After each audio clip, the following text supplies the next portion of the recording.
Hello Lods, good morning. So andito na kami sa tabi na. So ito yung itsura, no?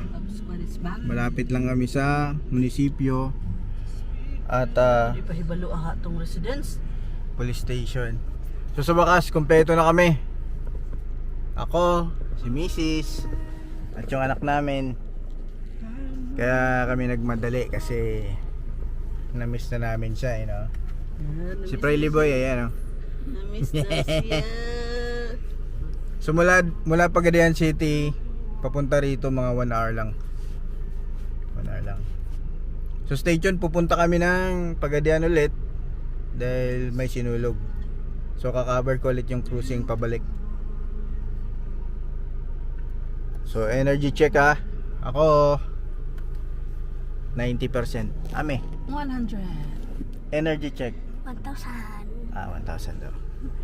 At hindi ko na natungga pa yung Monster ko, Lods. Gasoline check. So kalahati.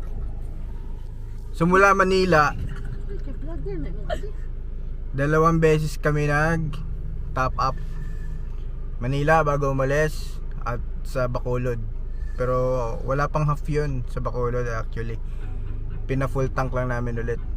So sa gasolina ang nagastos wala pa 8,000 o 8,000. Wala pang 10,000 gas patawid. So sa gasto sa ferry, yun, nasa mga 20 plus. So stay tuned. Thanks for watching. Cover ko ulit yung pagpunta namin ng Pagadian. At yung sinulog, malupit ang sinulog mamaya. So tignan nyo yung ipopost ko, kakaber ko, ha.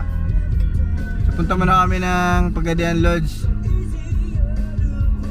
Thank you very much for watching. See you!